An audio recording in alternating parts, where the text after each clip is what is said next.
For this video, we are going to focus on lessons 1 and lessons 2 of chapter 17. The first lesson is going to focus more early on, especially specifically focusing on the two different sides of the war, the North and the South, focusing on their strengths, their weaknesses, what were they trying to achieve with this war. And then lesson 2 is going to get more into the fighting early on, and then goes through some of the specifics that each side is dealing with. So most of this will go right off the worksheet. Others will just come from me talking, but we'll work our way through it together. So first, let's go over to lesson 1 worksheet and work our way through. So as we talked earlier, the key to this war is going to be maintaining control of the border states. Those states are Delaware, Maryland, Kentucky, and Missouri. These states are an integral part of the war effort for both sides, but specifically for the North. The North really needs to maintain control of these border states, which we said in chapter 16 was one of the biggest issues for Lincoln to have to maintain and control the relationship with them. The border states are slave states, but they are directly tied to both the North and the South, so they're kind of divided. They are still a part of the Union technically, but most of the people in these states would remain relatively neutral for most of the war. Anyone with real strong feelings one way or another would leave and then move into either the North or the South, depending on where they were located and what they felt. Missouri was extremely important, obviously, because of the Mississippi River, controlled parts of the Mississippi River. Kentucky being important because it controlled parts of the Ohio River. Delaware would protect Philadelphia, which Philadelphia is still one of the major ports of the North, still very important to the economy there. And then Washington, D.C. is very close to Maryland, and also in turn is really close to Richmond, Virginia. So if Maryland would fall to the Confederacy, if they would secede from the Union, that would basically leave our capital surrounded by the Confederacy. And that's obviously not something that we want. As a war would progress, the strategy for each sides would be vastly different. The North would really be focused on bringing the Union back together very early on. Abraham Lincoln made it very clear that this war to him was not necessarily about slavery, but more about reconnecting the Union, bringing the Union back together. The North wanted to try and cut off Southern supply lines and ports to Richmond, basically strangle the South to get them to quit because of the lack of resources. This would be referred to as the Anaconda Plan, which we'll talk about more in lesson 2. The South wanted to be recognized as an independent nation. They wanted to be seen both in the United States and in the world as an independent country from the United States. They did not want to be tied to the Union anymore. They wanted their slavery, they wanted their economy, they wanted their way of life, and they wanted to be left alone with that. So question number 5 there, what strengths did the North and the South have for each other during this war? The North specifically, massively large population. Their population size is significantly larger than that of the South. Supplies and resources are at a higher rate than the South, obviously, because of the industrialization. They're able to pump out more supplies, they're able to move supplies, they're able to get supplies to the front lines way faster than the Southerners are. And that is going to be a huge advantage throughout the course of this war. South, strong military leadership. Most of the military leaders of the United States before the Civil War were from Southern territories. So when the South broke away and we began to fight the Civil War, most of our well-trained and more powerful, our better leaders would leave the Union and join the Confederacy. Knowledge of the terrain. Most of the fighting of this war is going to take place in the South. So having an understanding of where they're fighting and how to move troops is a huge advantage, and a strong fighting spirit. What they were fighting for their freedom, their own nation, their own basically their own independence from the Union that they don't want to be a part of. Really kind of very similar to that of the American Revolution, what the Americans were fighting for. you could kind of tie a whole lot of connections there with the Revolutionary War to the Confederacy. This war would go on a lot longer than many people expected it to.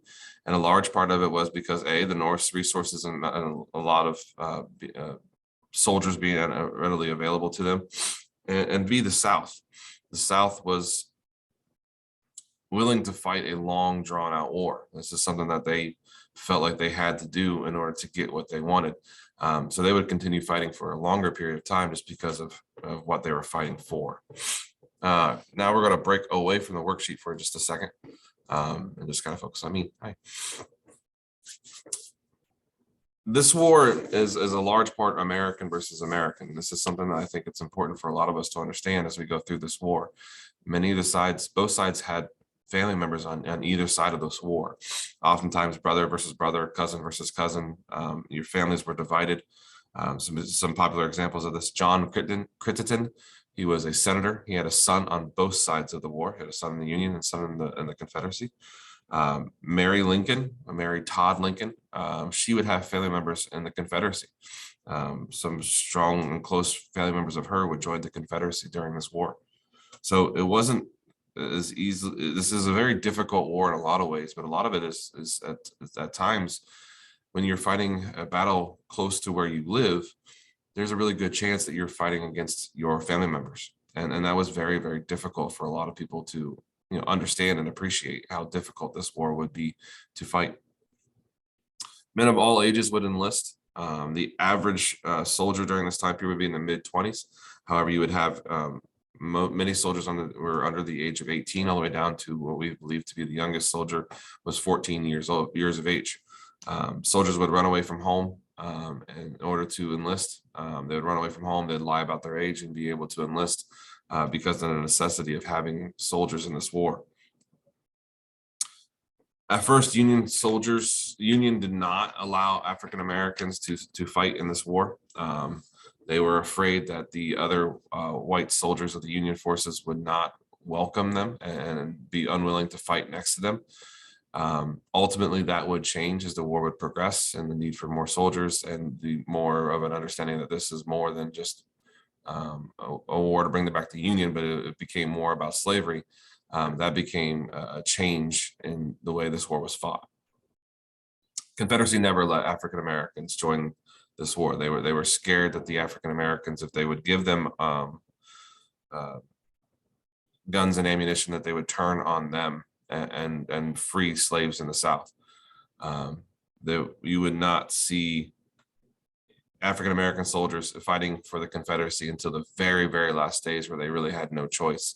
And they were very, very desperate. Then you would start to see a little bit of it happening in certain spots in certain battles.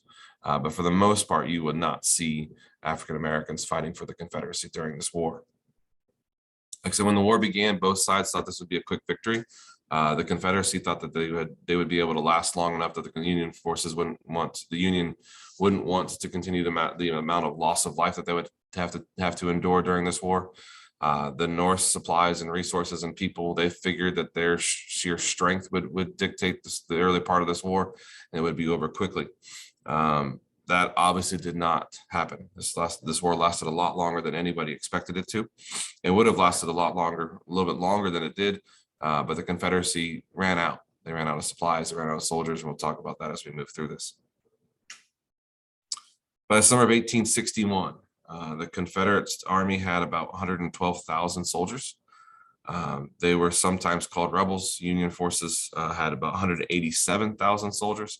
They were referred to as Yankees. By the end of the war, about 900,000 men would fight on behalf of the Confederacy, and about 2.1 million would bear arms for the Union. So you can clearly see there how much more soldiers and how outmanned the Confederacy was. And it's not a surprise that the war ended the way it did. The Union Army included just under 200,000 African American soldiers. About 10,000 Mexican Americans would also help fight this war. Most of this war would take place in right near where people lived. It was very difficult. Many people would The fighting would take place very quickly and unexpectedly at times, and a lot of civilians would be caught up into it. During the first battle of the war, it was one of the generals wrote about how as he was trying to cheer his men on and push them forward, the biggest issue was running into civilians that were trying to escape the battle that took place. So this is a very difficult war and very different than anything we'll see throughout the course of American history ever again. We will not see anything like this ever again. Quickly go through the true and false here.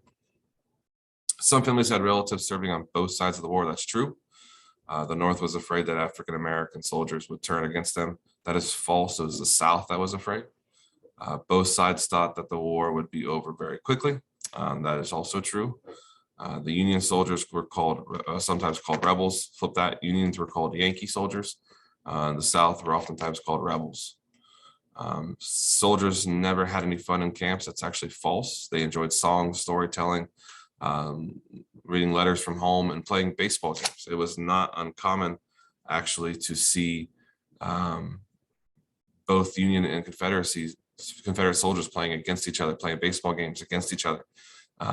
There was times where they would, come together and talk in the middle of the fighting, play baseball games, and then go back, and then the next day they'd start shooting at each other again. It's kind of a crazy, just incredibly different war than what we would see ever again. Number 6, Union soldiers deserted the army. Both sides actually had deserters, so that is false. And we have more deserters during this war than most, because all the fighting is taking place very, very close to home. So it's a lot easier for them just to say, you know what, I'm done. I want to go back home, take care of my family, or I don't want to fight anymore, so I'm just leaving. And that had happened on both sides. You'd have that during the Revolutionary War, and we talked about that. But now you're having it on both sides of this battle because of the proximity that they have to their homes. Number 7, then. There were not enough medical facilities to take care of all the wounded. That is true. There are way more wounded throughout the course of this war than they were expecting, and a large part of it because they weren't expecting it to last as long. But 2, they were not prepared for the how technologically, for lack of a better word, advanced these weapons were. They were a lot better than the last time anybody had fought a war. And it caused a lot more damage than anybody else expected. Thousands of casualties overwhelmed medical facilities after the Battle of Shiloh. The wounded lay in the rain for more than 24 hours waiting for treatment because there was just not enough people there to help treat them. Faced with the terrible realities, many men deserted the war. About 1 of every 11 Union soldiers and 1 of every 8 Confederate soldiers would run away. So 1 out of every 11 would run away from the Union. 1 out of every 8 would run away from the Confederacy. So this was a very difficult war for a lot of them, and deserters were not uncommon by any means. All right, we're going to weigh into lesson 2. Then we're going to cover about half of lesson 2 here for this video, just because I don't want the video to be too long, and then we'll cover the second half in a later ed puzzle. First, let's talk about some of the first battles that would take place during the Civil War. Obviously, Fort Sumter is kind of where we see the war kick off. That's the first battle, which really wasn't a battle. The first major battle of the Civil War would take place at the first Battle of Bull Run. There will be obviously a second Battle of Bull Run, which we'll talk about a little bit later. This would take place on July 21st of 1861. It would take place in Northern Virginia, and this would be a Confederate victory. And this was kind of a surprise to Abraham Lincoln. He was not expecting the Confederates to win this battle. They were 30,000 Union troops commanded by General Irvin McDowell attacked this much smaller Confederate force led by General P.G.T. Burgard. Both sides lacked battle experience. At first, the sheer strength of the Union forces would push the Confederacy back. But led by General Thomas Jackson, which would be Stonewall Jackson, which we're going to talk about him a lot here in the next couple chapters, the next couple lessons. Jackson was holding his position like a stone wall, and he would get his nickname from the first Battle of Bull Run. Stonewall Jackson would save the battle, push his troops on, and they would end up taking the first Battle of Bull Run. Even though this loss would shock the Northerners and shock President Lincoln, this battle would open up the door for Lincoln to realize that we're going to need more soldiers. And he would sign a bill asking for more than 1 million volunteers to sign up for this war. And as we see before, almost 2 million people would fight for the Americans, a little over 2 million people would fight for the Union forces. So he would obviously get those volunteers. Let's focus our attention towards the West here real quick. Some of those questions will come up a little bit later, but in the East, the fighting would take place obviously in the Confederacy. In the West, the fighting would take place along the rivers mostly. The idea of a major Union goal for the West was to control the Mississippi River and its tributaries. They wanted to basically make sure that the Confederacy couldn't move their soldiers and their troops through the rivers, move supplies. They basically wanted to shut down the river access on the western side of this war. They wanted to control river areas such as Louisiana, Arkansas, and Texas. You control the Mississippi River, you kind of cut off Texas and Arkansas and Louisiana from the rest of the Confederacy. The Battle of the Rivers began in 1862 with the Battle of Fort Henry. Union forces captured Fort Henry along the Tennessee River. Ulysses S. Grant would be the one leading the forces in the West, and he would have a lot of success in the West.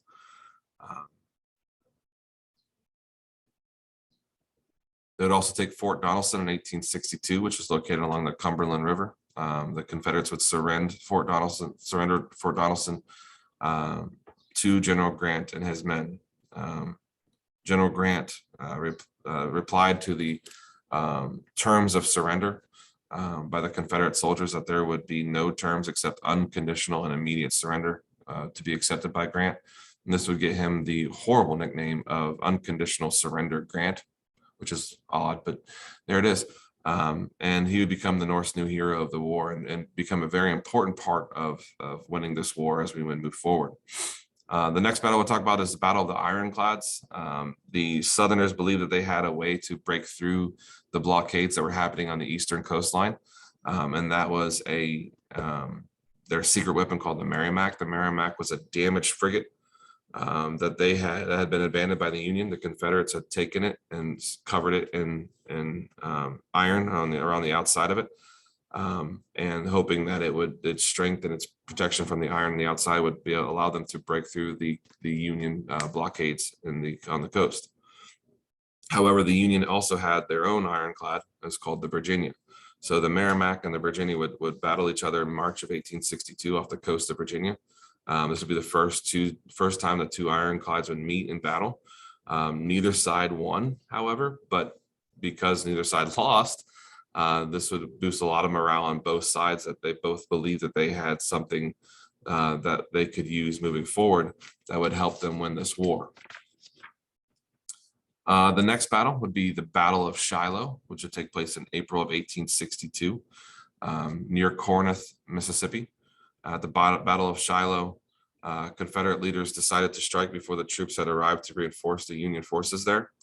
Early on in the morning of April 6th, General Albert Sidney Johnston and PGT Brigade once again would lead Confederate forces on a surprise attack. The battle would last for 2 days.